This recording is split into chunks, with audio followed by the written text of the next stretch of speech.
Hey folks, this is Tracy with Scrappy's Rustics. As promised, here is the video on how to use the heavy body gel made by Pentart in the shallow fondant type molds. Y'all, this stuff is so cool.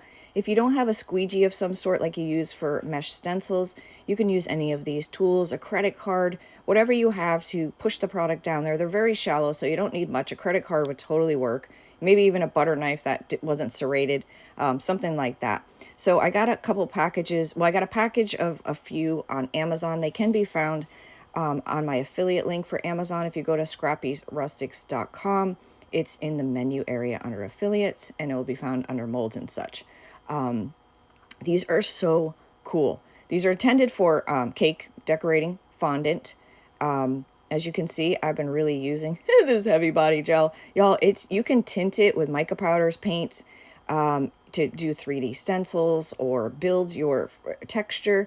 Its main purpose in the beginning was, when it was first created, is to adhere metal for mixed media people. You know how they build up their projects with different types of textures. Well, it's used to adhere metals to whatever your surfaces are. And it really works great. I recently used it on a glass candlestick with a wood birdhouse, and that thing is stuck. I've used it on metal several times. I've used it for raised stencils. So it's a really cool product. You get a lot of bang for your buck.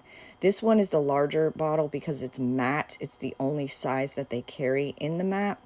So as you can see, look how pretty that's like coming to life. I'm pushing it down into the mold, but I'm also scraping off the top. The cleaner you get the top, the better your results when it dries. Now, it's kind of hard to see how clean you got it, but you can kind of tell by scraping your credit card or whatever it is you use over the top to get the excess off.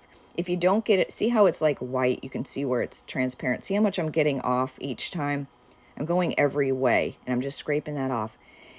If you leave that on there, when it dries, you're going to have a film that you're going to have to pick off, and that film's going to be in the areas that are intended to be open. Look how cool that is. So I let mine dry overnight. I would say it takes a good 12 hours to dry. And the great thing about these is I'll show you, we'll peel it out. Not to be gross, but the closest I can compare it to when it's dry is someone who has a terrible sunburn on their back and they're peeling. That's really what the consistency of this product is, like sunburnt back, but a beautiful design. It remains flexible. I have mine out in the air. They're not in a container. They're in none of that.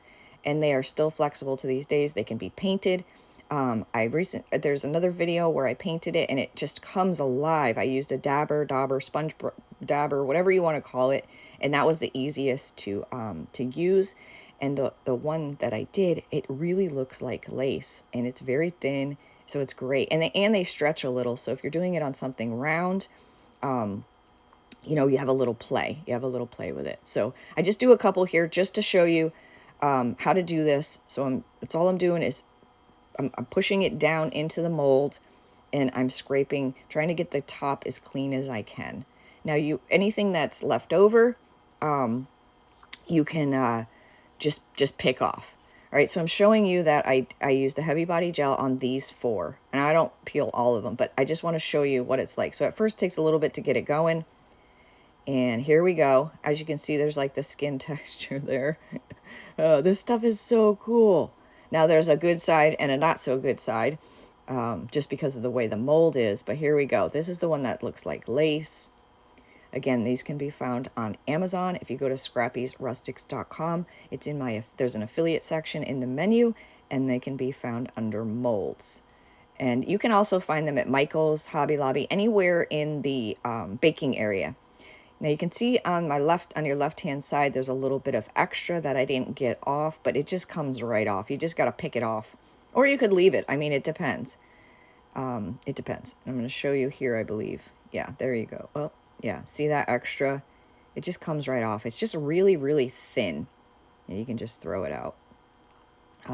So the cleaner you get it, as you can see, when you're putting the product in, the better results. But it's hard to tell. It's hard to see what you did and what you didn't do. I'm wondering if maybe taking a damp rag over the top before it dries, if that would help. I'll have to try that one. But like I said, it's just hard to see. And you'll think, oh my goodness, as it dries, wow, it doesn't look like you even got the product in there in some spots.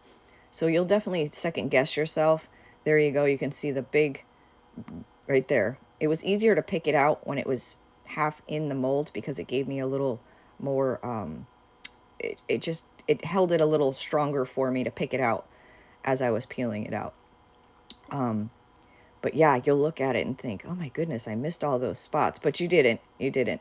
And whatever you do, do not fold these. Like, if you fold this in half and put some weight on it, they will stick together. I made that mistake with a little lace piece. I lost it. It fell on the ground. And then something went on top of it, and I found it, and it's totally stuck in half. Like, I cannot get it apart. So it will stick to itself. And so just lay them flat somewhere.